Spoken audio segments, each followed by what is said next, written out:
go. There we go. Fabulous book. It is. It is. So. Don't drop it.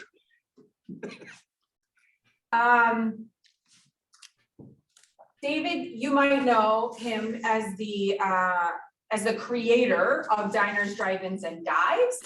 However, this is his opportunity to speak as a first-time author. So this is his first book, although he has been a writer and a reporter for years and years and years and years. And because he can't hear any of my introduction, I'm going to turn it over to him, and we'll get started with his portion, and then we'll work out some Q&A. It's just this weird situation where apparently I can hear David, you can hear, all of you can hear David, you can hear me, but David cannot hear me. So we're gonna work it out, and it's gonna be great. And I'm gonna pass it over to you, David Page.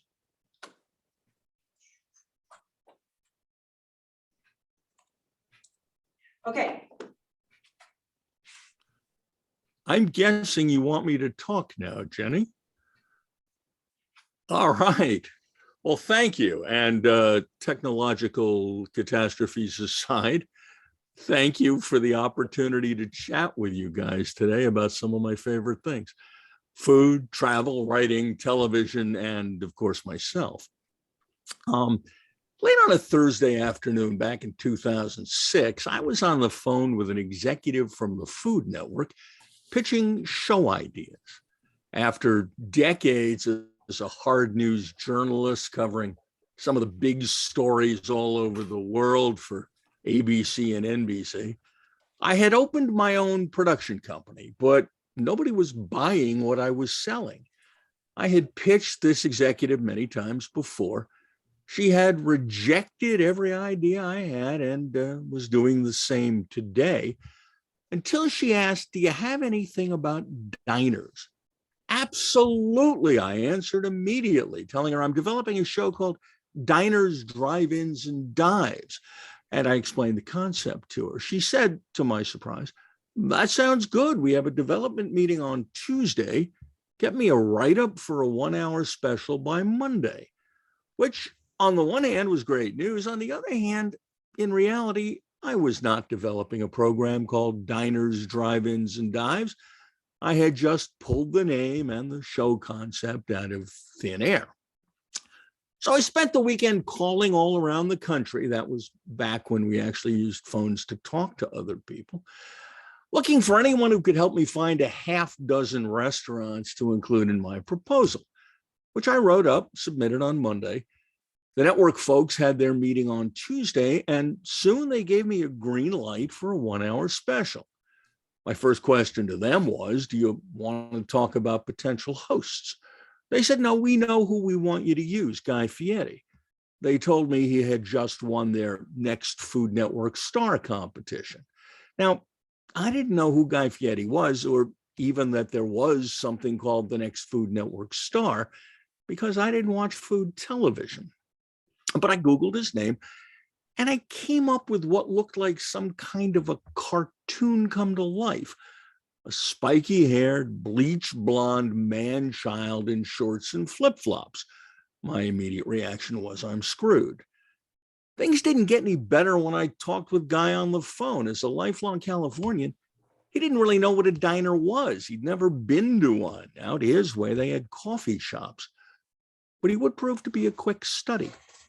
Our first shoot was at the Bayway Diner across from a petroleum refinery, which was not small, in Linden, New Jersey. The diner was a small place with traditional architecture, all chrome and red enamel, 8 or 10 seats at the counter, owned by a local firefighter and frequented by a very local crowd. Now, Guy didn't know diners, but he knew how to work a restaurant. He jumped behind the counter, started helping out, flipping hash browns, serving coffee, and most importantly, joking with the customers.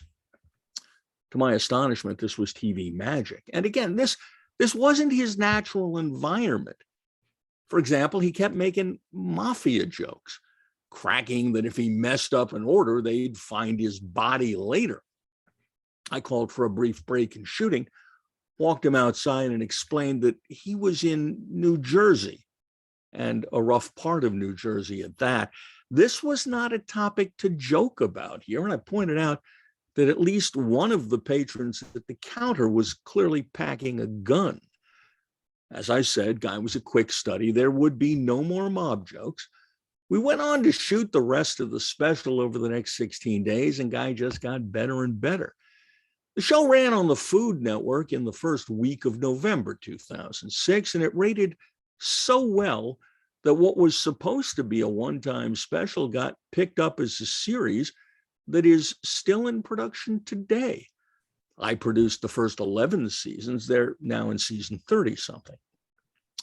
Diners gave me a deep insider's look at the heart and soul of food in America, of the remarkable people, the moms and pops working insane hours 7 days a week, often teetering on the edge of bankruptcy, to create real homemade food they care about, people motivated by pleasing others, like the couple serving mutton barbecue in Lexington, Kentucky, who later told me they were about to declare bankruptcy until being on Diners brought in new customers. The third generation owner of a Mexican restaurant in San Diego, who's still making tortillas from scratch the way her grandfather did 80 years ago. The Texas woman who became a local legend serving goat burgers from a three-sided shack by a dusty road with customers waiting in long lines, then sharing communal picnic tables.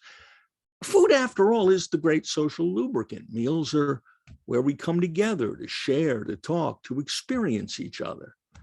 Actually, something I first began to take notice of before I created Diners, when I was assigned to work internationally for NBC News.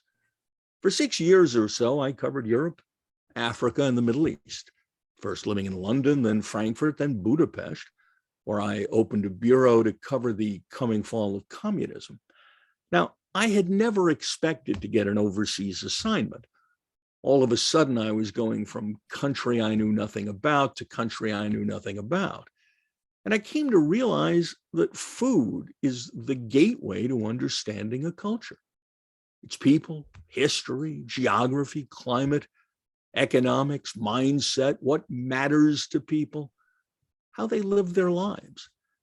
In Paris, the importance of taking time to have a leisurely meal reflects the French attitude toward work-life balance.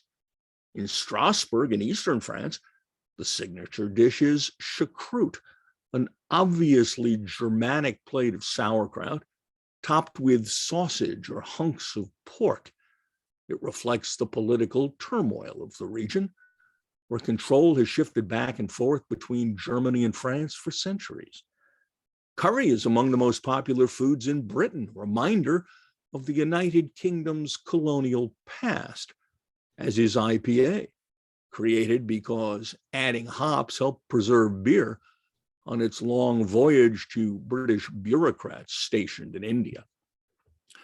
The so-called national dish is pappardelle cinghiale, egg pasta with a wild boar ragu. Many other Tuscan dishes rely on boar as well, which reflects the region's long tradition of hunting, which itself reflects the region's long tradition of poverty, of having to live off the land. In Greece, the meza, the table full of small plates shared by everyone, reflects a culture that prizes community. Ancient Greek philosopher Epicurus, they got the word from his name, Epicurus said we should look for someone to eat and drink with before looking for something to eat and drink. For dining alone is leading the life of a lion or a wolf.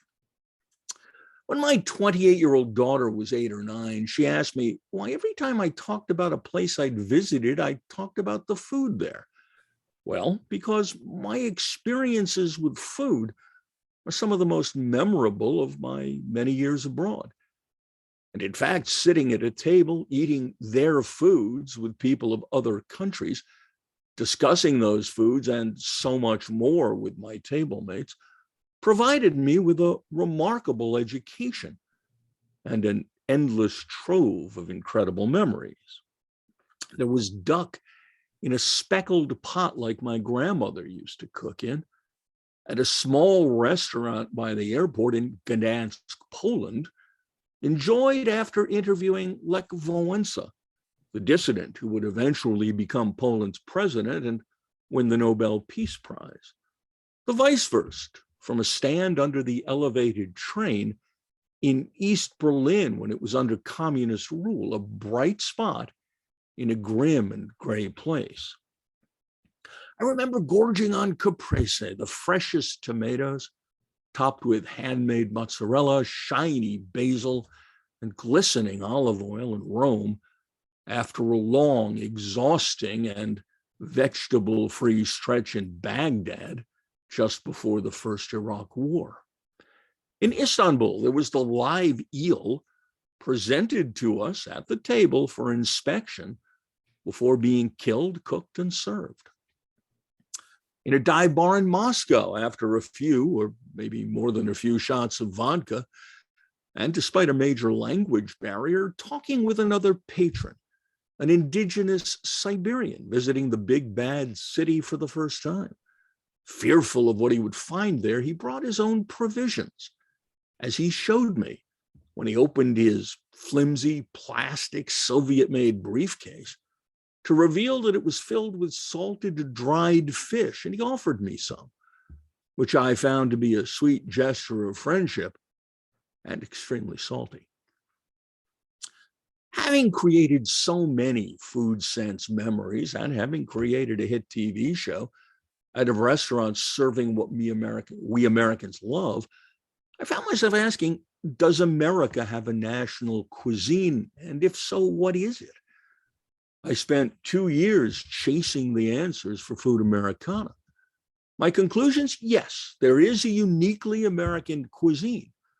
We created it by taking bits and pieces of the cuisines of other countries and cultures, modifying all of them to our tastes and to the availability of ingredients here, then evolving them over time.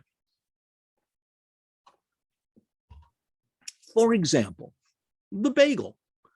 The first written mention of the bagel is from 1610, when the Jewish Council of Krakow, Poland, published a set of regulations for various aspects of daily life. They declared bagels appropriate to be served after a child was born. And by the 19th century, Jewish bakers were selling bagels to both Jews and non-Jews. In the late 1800s, when Jews from Eastern Europe began streaming into America to escape poverty and anti-Semitism, the bagel came with them. By 1900, there were 70 bagel bakeries on the Lower East Side of New York, and a handful in a few other cities with enough Jews to support them. Now, the number of bagels that any one bakery could make was limited by just how labor-intensive the process was. The dough had to be mixed by hand, then each bagel had to be properly shaped, thrown into boiling water, taken out, put in the oven, then just at the right moment taken out of the oven to cool.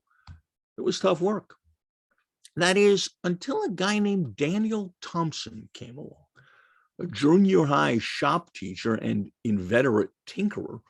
He actually invented the fold-up roll-away ping pong table.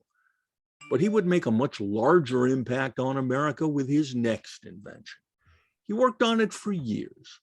And in 1962, he patented the Thompson automatic bagel making machine, which vastly increased production and speed, making it possible to turn out as many as 4,800 bagels an hour. Then for 2 years, he tried to find a bakery willing to use it. He couldn't until he found the Lender brothers, Murray, Marvin, and Sam Lender, who ran one of the first bagel bakeries outside of New York City in New Haven, Connecticut. The Lenders leased Thompson's first machine and mated it with another technological advance of the day, freezing. Frozen foods were just coming into vogue, the lenders began freezing their bagels and shipping them to places people had never seen one, with added flavors never seen on the Lower East Side of New York, like raisin and honey. But even as America embraced lenders' bagels, those who'd grown up on the New York original complained they were a pale imitation of the real thing, not chewy enough or crunchy enough, not bagel-y enough. Marvin Lender, the last surviving Lender brother, told me, of course they weren't. Mass producing anything changes it, and anyway, they had to appeal to Midwestern tastes. Purists blame Thompson's automatic bagel maker for the softening of the bagel, saying it only worked with a watered-down dough. Now, Thompson's sons, who run the company today, indignantly insist their father's machine could handle any dough, but other companies' equipment that mixed and cut the dough to feed into the machine could not. And neither could the copycat automatic bagel makers soon produced by new competitors. Still, automation quickly adopted, not just by lenders, but also by a raft of other food companies, unquestionably produced a softer bagel. And that's now the standard almost everywhere, as is a sweeter taste and a raft of stabilizers and preservatives. The bagel revolution the lenders created is all around us today, from independent bagel shops to bagel chains to fast food joints to grocery stores. Murray Lender calls it the bagelization of America. Now, in this case, the rest of the country embraced what had been only Jewish, but there's a flip side to that story. The saga of Jews and Chinese food. It's a stereotype summed up in that old joke, a Jewish guy and a Chinese guy are talking. The Chinese guy proudly says, our culture is more than 4,000 years old. The Jewish guy says, hey, our culture is more than 5,000 years old.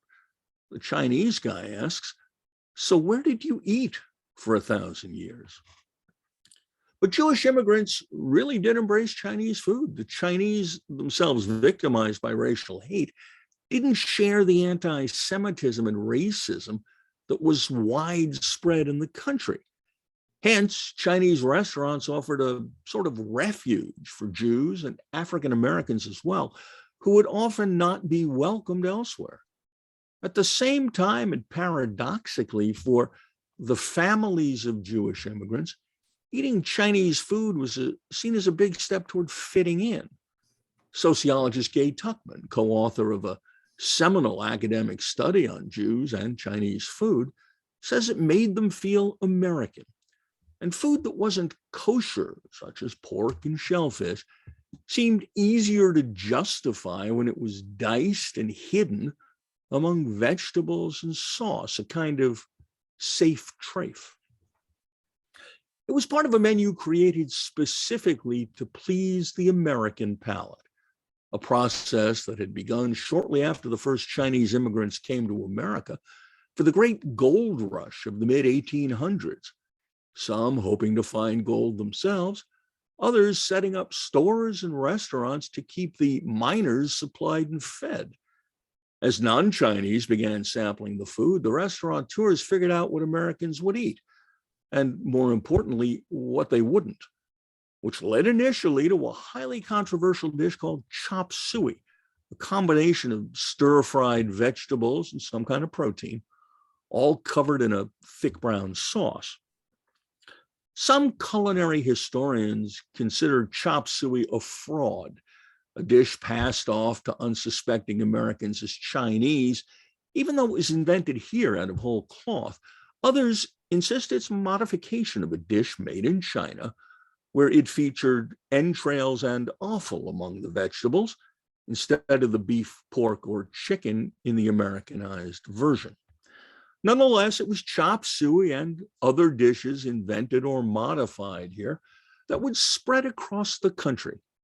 Dishes never eaten in China, such as beef and broccoli, others bearing little relation to the originals, such as General Cho's chicken, created in Taiwan as a Hunan dish, tangy and spicy chicken pieces on the bone, but transformed here into something sticky, sweet, and boneless.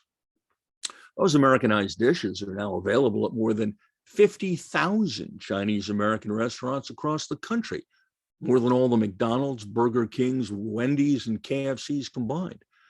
Yet we probably all know someone who will look down his or her nose at a delicious dinner of sweet and sour pork, spare ribs, General Tso's chicken, and lo mein, whining that it isn't authentic.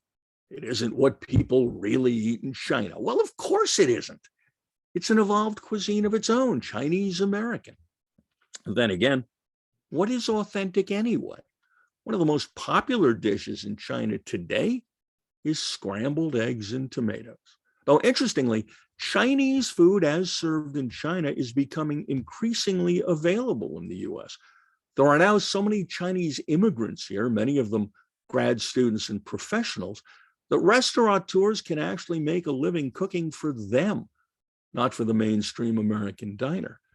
As I tasted firsthand when I was taken by two young Chinese students to a massive Chinese food hall in Flushing, Queens, a part of New York that is now home to thousands of Chinese immigrants. There, I sampled some incredible dishes not found in the average Chinese American restaurant, like dry pot, a highly spicy stir-fried combination made of whatever I chose from a wide assortment of options and priced by weight. I went with beef, fish, tofu skin, crab, seaweed, tripe, and kidney. I passed on the artery. It was fabulous, as was the beef tendon in my noodle and soup bowl, my duck soup with gizzard, even a slice of congealed duck blood, which had a uniquely bright flavor and a texture similar to liverwurst. Closer to its origins, but still clearly Americanized, is pizza. That all-American favorite began as a staple food of the poor in Naples. When a flood of Southern Italian immigrants came to the United States in the 1800s, pizza came with them. But it turned out not exactly the pizza they made back home. It became Americanized because it had to. Pizza ovens in Naples burned wood. Ovens in New York were larger and burned coal. That required a longer bake time. And combined with the wheat here, which had a higher protein than the wheat around Naples, the end result was a pizza with a crisper, less chewy crust than the pizza in Italy. And soon, what had been the simplest food of the poor began to evolve further. More toppings and variations as pizza slowly trickled out from New York and a handful of other cities with significant Italian populations to the rest of the country. In the 50s and 60s, the trickle became a flood. On the one hand, the growth of national chains played a part, bringing a uniform style of generic pizza everywhere. But at the same time, local pizzerias were creating regional styles. Today, there are as many as 30, such as St. Louis pizza, New Haven style with clams, a trio from Chicago, deep dish, stuffed and thin crust, and on and on. Perhaps more unlikely to have become a part of American cuisine, but it clearly has, is sushi. A top executive at the largest producer of prepackaged sushi in America told me when she was younger and went to grab lunch with her friends, it was hamburgers and fries. For her kids today, it's sushi.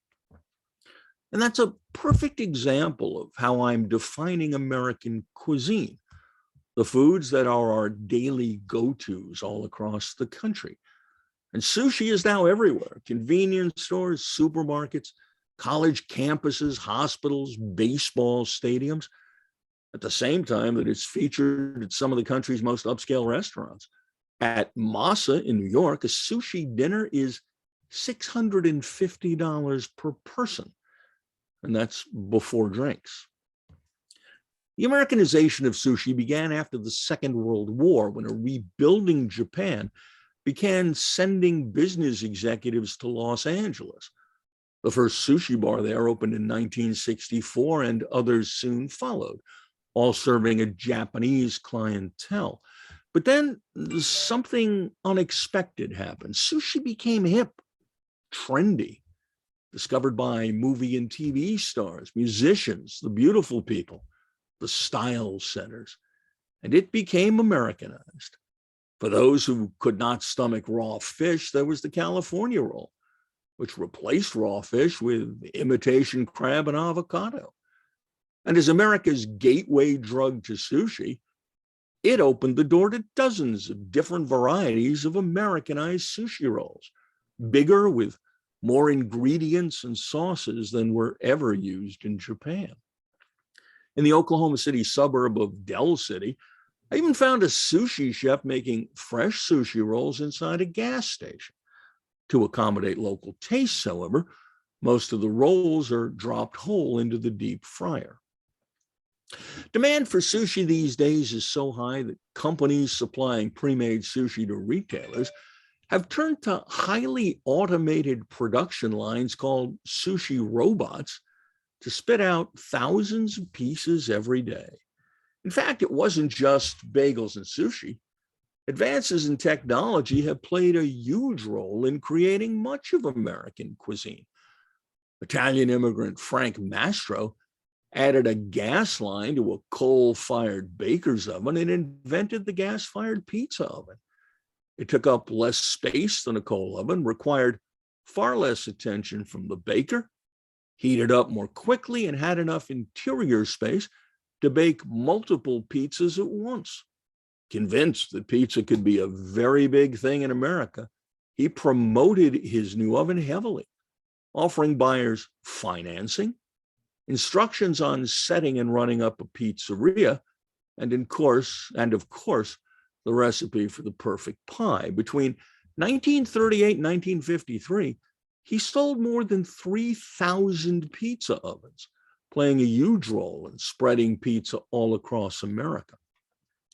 It was a simple technological advance, a contraption to hold tortillas that could be dropped into a deep fryer to create crispy taco shells, that allowed Glenn Bell, the man who created Taco Bell in 1962, to turn Mexican food into fast food. It was Taco Bell's expansion throughout the country that first introduced most Americans to some form of Mexican food, and that paved the way for actual Mexican-American restaurants to open in their wake, spreading a limited menu of Mexican-American dishes, like Tex-Mex combination plates, fajitas on a sizzling platter, huge mission burritos created in San Francisco, which enraged an Englishwoman named Diana Kennedy, who had moved to Mexico with her husband, the New York Times bureau chief there. She wrote a groundbreaking cookbook, The Cuisines of Mexico, published in 1972, for the first time introducing Americans to the multiple regional cuisines of that country. But she did not stop with extolling that food. She went on to excoriate Mexican-American food as a terrible bastardization of the real thing. Now, while I think that was unfair, that Mexican-American food is a wonderful cuisine of its own, Kennedy did open America up to a whole new universe of Mexican food and inspired many chefs like the now famous Rick Bayless to cook and promote Mexican food as made in the various regions of Mexico. But that launched a whole new debate about appropriation.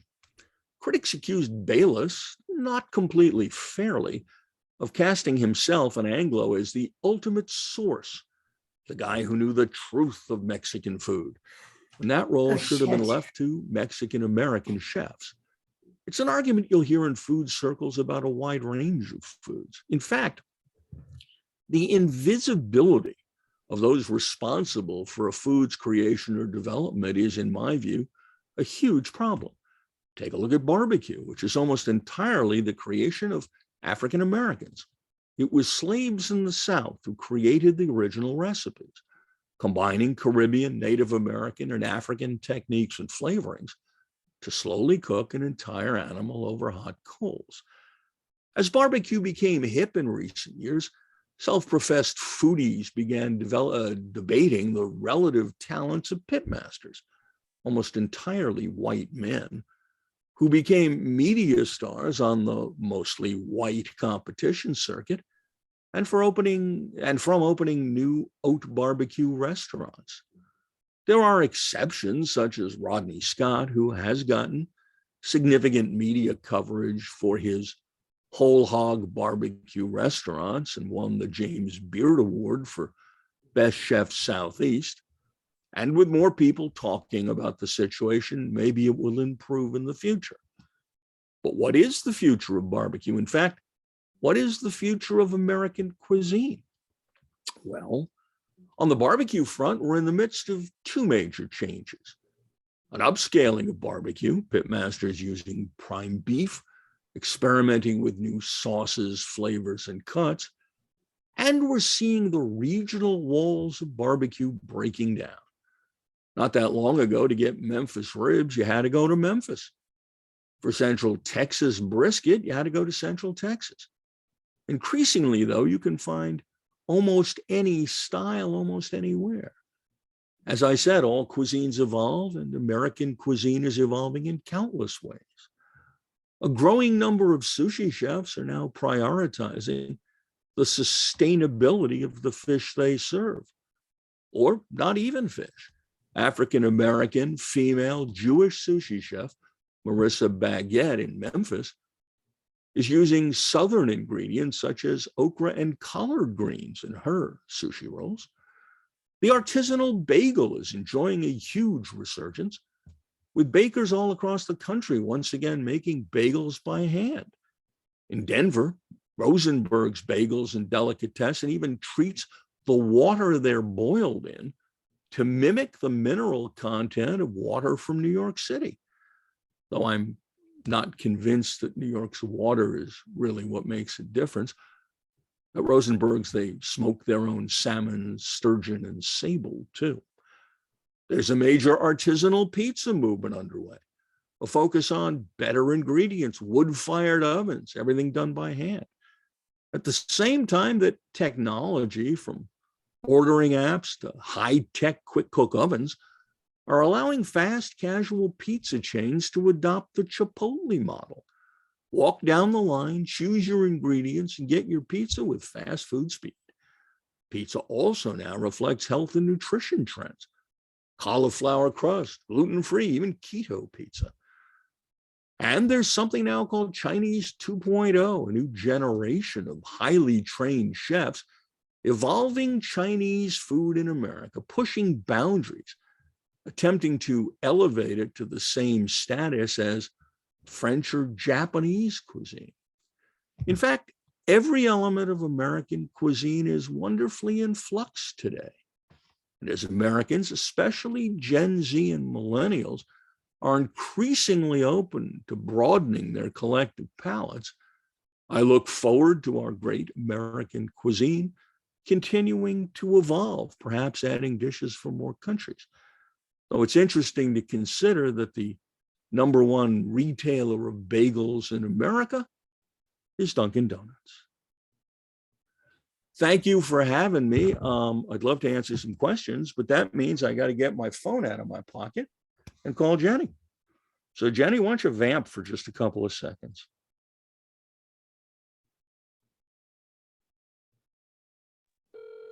So just to let you know, I'm going to be taking some questions from the chat. And I'm also going to be speaking. So the Hello.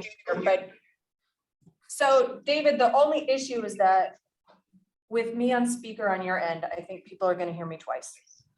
Unless we'll tell you what I'll do. I will put headphones into my telephone. I can defeat any technological challenge. Hold on. Love it. This is working. Hold on. Hello? Can you hear me? This is like, I can hear you. This is like the old days when I was the control room producer at Good Morning America, and we had a vamp when a feed from the middle of nowhere was in trouble. Fantastic. Well, I'm very glad we've been able to make this work. So Me too. folks if you want to take a look, there are a few questions in the chat. I'm going to go ahead and read them out loud so you can. Okay. Okay, good. Have a good time. Sorry, I took the video off of me. That was my daughter checking in. Oh. She's going to the playground. So. Well, it's about time.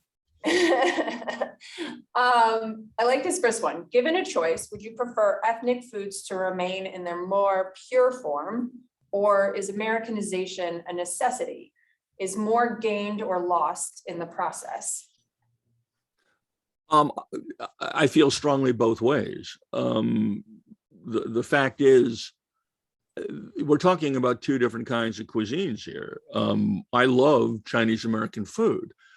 I also love Chinese food as served in China. I don't think it has to be a question of one or the other. And also, how do I phrase this politely? I'm probably, in my purest form, a bit of a food snob. But that doesn't mean everybody is a food snob or ought to be a food snob. If it tastes good, enjoy it. When I first got to Europe, I would ask, well, it didn't stop, but I would ask the people, the local drivers or translators with whom we worked, to take me to their favorite restaurant. And on my first trip to Vienna, I did the same. And these Austrians immediately brought me to a Texas barbecue joint. So,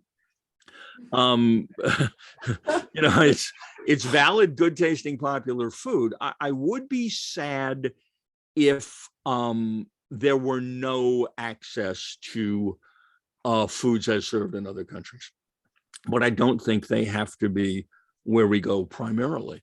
I also would be sad if other ethnicities of food were unavailable, even though they're not part of a broader American cuisine. For example, I'm a huge fan of Northern Thai cooking, which is hard to find because most Thai restaurants in the US are Southern Thai.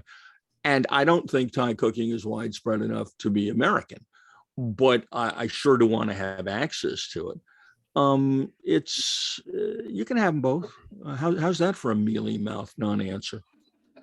Well, adding on that, what you just shared, someone asked the separate question of what culture's food is most limited in the United States. So are there any others besides that particular Thai food? Sure, there are plenty of foods that are limited, but how do you define a negative? Mongolian, which what little I know Mongolian food includes what are apparently very good dumplings, is hard to find. But there's a class of food that's right on the edge of broader acceptance and hasn't quite gotten there yet. And one in particular that I'll note is Peruvian food, which is a wonderful cuisine. And for many years now, food writers and chefs have been trying to push America to like it. I would argue that any dish whose signature item is grilled beef heart, anticuchos, is going to be a hard sell, but it's a fabulous cuisine. I wish it would gain broader acceptance. They do a thing with ceviche that is quite different than the ceviche you're used to from Mexico. Theirs is more tomato-based. It's just a fabulous cuisine. Fantastic. Someone's curious what you grew up eating. Were you garbage? My mother was you weren't an adventurous. No, my mother was a horrible cook. We lived for most of my childhood in a relatively rural town in Western Massachusetts, not the hip Berkshire part of Western Mass where you can get stuff, but the Connecticut Valley that wasn't smart enough to sell itself to New Yorkers.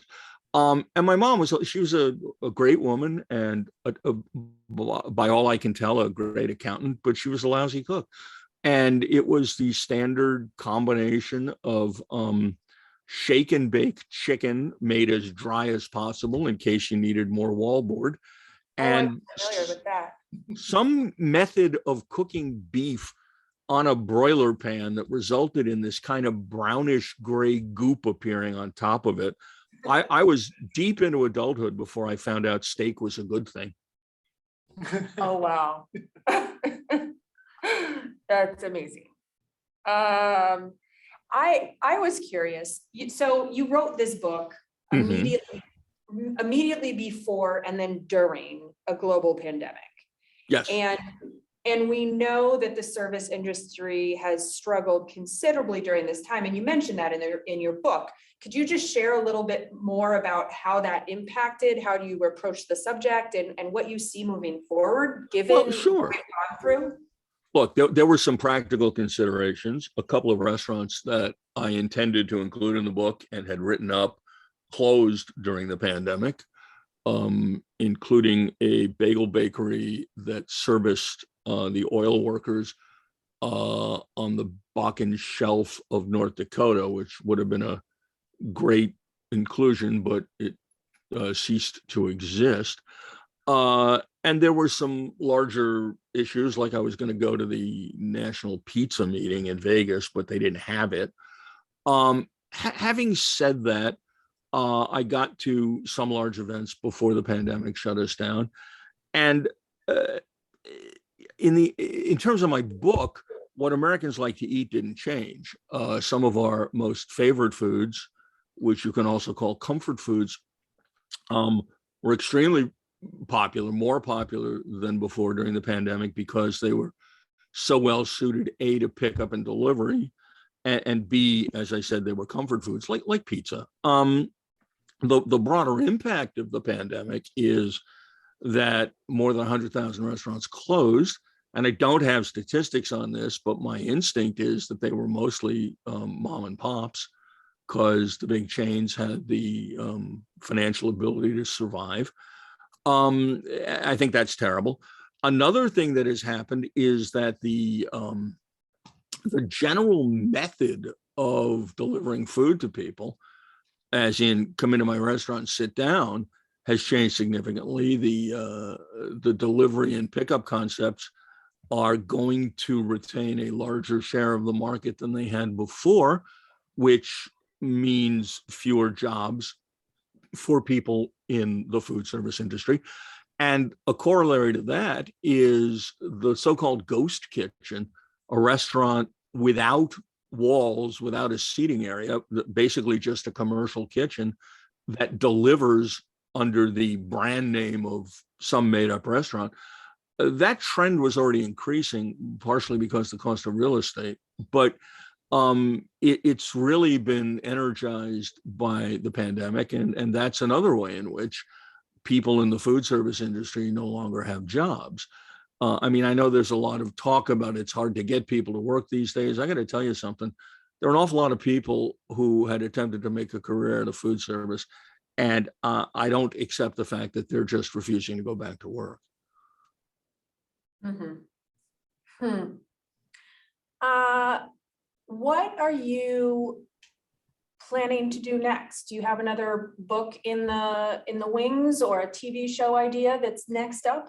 I do. I'm currently working on a book that is tentatively titled Eating While Standing, about the various ways in which we as a grab and go mobile peripatetic society choose to eat, everything from food trucks and carts to food at state fairs to grab and go breakfasts. I mean, the convenience store is now a true competitor to the quick service restaurant in the breakfast category, because Wawa is making food fresh in front of you, which is interesting, because that is, and people are, oh my God, that's amazing. Well, bodegas in New York City have been making the best breakfast sandwiches in the world forever. So it's kind of like, the past and the future in a continuous circle. So I'm working on that book. I went to the Minnesota State Fair to watch people eat pork chops on a stick. My wife and I went. We had lived in Minnesota at one point, so there's a little combination of work and vacation. But that was terrific. It's interesting. The hottest new food item at the Minnesota State Fair this year was, in fact, hummus bowls, with various hoity-toity toppings, but that was the big one. Wow. One of the questions from the chat, in Omaha, we lost many high-end destination restaurants. Is this a national trend? Yeah, restaurants closed. And I don't think you're going to get them all back. You'll get some of them. Those that have the most muscle behind them are the hardiest survivors. I mean, I happen to know the folks who own Plank. I included Plank in my seafood chapter as an example of the fact that what used to be available only in one place is now available everywhere. I mean, the concept of fresh oysters in Omaha would have been unheard of not that long ago. They're a pretty large chain of restaurants, not quote chain restaurants, as in they all have the same name, but they have the financial wherewithal to power through. Although even they, I believe, lost 2 restaurants among their national portfolio during COVID. The short answer is they ain't all going to come back, at least not in the short term. That's a shame. Although one thing you're seeing, though, is there are increasingly alternative ways to get what is considered fine dining. Omaha is one of the places I'm including in my next book under the food hall chapter, because you guys, with no disrespect, are not New York or LA in terms of thinking about food trends. And yet my understanding is you now have at least 2 food halls, maybe a third one in the planning stages. And that's a perfect example of how different ways of delivering good food are changing the food business and changing our consumption patterns. Yeah, it's interesting. At this point, we have, I know we have at least 3 open. And one of the pieces that I noticed during the pandemic was that they were seeing a lot more traffic, those who had a lot more outdoor space. And, obviously that was probably nationwide, but I'm curious if that's another element that you've noticed, a shift to changing the spaces in which we eat. And maybe that's part of your the concept of your new book of standing. Well, no, I don't think restaurants have yet come to a conclusive answer on seating. It used to be that if a place was hip and trendy, especially in a place like New York, there was no room between you and the next table. There has been a lot of emphasis, obviously, on social distancing, which has moved tables apart. I don't know how that's going to turn out. I think in the final analysis, it's not going to make much. I think it'll end up being what it was, especially, look, so much of this is science dependent. If these newly announced pills are actually a medicine for people who come down with COVID, then concern over COVID in public spaces is going to change. And then it's not going to be incumbent on restaurateurs to frankly give a damn. It's how they respond to public perception. I do not know. I cannot predict how that's going to turn out. Understood. Let's see. So your show has featured multiple restaurants in Omaha. Mm-hmm. And can you tell us a little bit about how you make the selection of what you feature on drive-ins? Well, I can't tell you how they do it now because I left after season 11. I can tell you what I did, which is we insisted on a place that honestly makes real food from scratch, and is run by human beings, not a corporation. It's that simple. It was a very tough vetting process because, I mean, there's a place, I live on a small island in South Jersey, a barrier island, a tourist place called Long Beach Island. And there's a renowned breakfast restaurant here And I thought, well, great, let's include them. Well, they're known for their pancakes. When I started asking, their pancakes come from a mix. So they can't be on the show. People's favorite joints. I was lucky enough to have lunch with Calvin Trillon, the famed writer who would tell you he's not a food writer, but whose writing about food really set much of the tone for other American food writing. Calvin Trillon being the one who described the one restaurant back in the 60s in every town that he called La Maison de la Casa House, continental cuisine. And Calvin, actually his friends call him Bud. I don't know if I'm close enough to call him Bud after one lunch. But anyway, Mr. Trillon insisted that your favorite hamburger should always be the one you grew up on, whether it's truly the best hamburger or not. Hence, he insists that Winstead's hamburgers from Kansas City must be the best in the world. There is so much wrapped up in one's appreciation for and memories of food that a lot of places that people suggested to us really didn't hold up to the national standard. They held up to this or that person's memory. But I don't know what they do now. When I was running things, you really had to be a really good restaurant and do things from scratch to get on the air. Fantastic. Interesting. So someone mentions that they found that one piece really missing on the with to-go food is the presentation, and that they miss the artistry of the chef's presentation. Have you seen anyone do that creatively, successfully with takeout or delivery?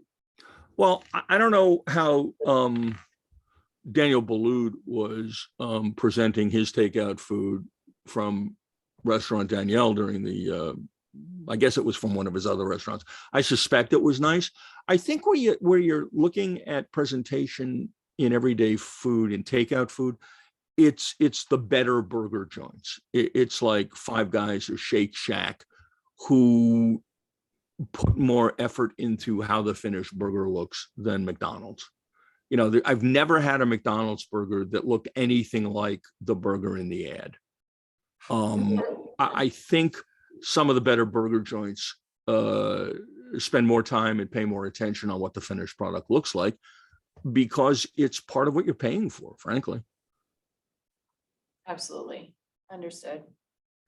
Well, I do think we've really let folks ask their questions, and I don't want to keep you too long if you have other things to go on and do, but I wanted to ask if there's any other kind of parting words that you wanted to share. If there's any other what? Just anything specific that you want to share before we leave that didn't come up naturally. I always. Yeah, I do. Eat good food. Food has become so politicized in terms of it's got to be organic, or it's got to be this, or you have to. No, just eat good food. When I came back from Europe, I realized I had never cooked, and I started cooking, and I now take great joy in being a perfectly adequate home cook. There's just something about eating a real meal that has been made that is so much more. I mean, yesterday at lunch, I said to my wife, "What would you like?" She said, "I don't know." I looked in the fridge. There was some hamburger meat left over from a meatloaf I had made 2 days ago. I whipped up a couple of blue cheese burgers in 4.5 minutes. And you know what? They were fabulous. I made them. It didn't take a long time. It would have taken just as long to make a frozen pizza. It was good food. And so much of eating, quote, good food has gotten tied up in the health business. You know what? You'll be healthy if you eat good food. Not too much of it, as I tend to do. But I think that's really important. I despair at the degree to which people are making money selling meal kits. I mean, if you really need a cellophane packet of pre-measured salt, come on, folks. if I can get you to go into your kitchen and just try stuff, doesn't matter if it's terrible, just try it. I am a person who, if I invite you to my house for dinner, there's a really good chance you're going to get stuck with something I've never made before. And it might be good and it might not. That's life, okay? I take great joy these days in making a roast chicken, which seems appropriate for a Jewish themed event. And I have my own way of making it, and it's wonderful. And it's a cross between a roast chicken and deli chicken in the pot. And it makes me very happy. That's one thing I want to tell people. The other thing I want to tell people is please, please go to mom and pop restaurants. The concept of letting them die while you go buy a defrosted item at Applebee's or Chili's or God knows whom is just sad. Go to real restaurants. Thank you. That's my big takeaway for the day.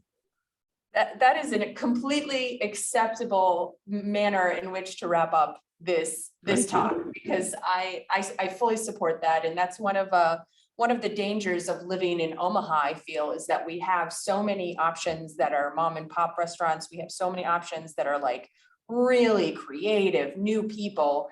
And then we have an equal number, if not more, of huge chain restaurants. And so really finding those gems is great. And we thank you for, I feel like your creation of this show that, so long ago has gotten a lot of people interested in food. And so thank you so much. And congratulations. This was your first book, right?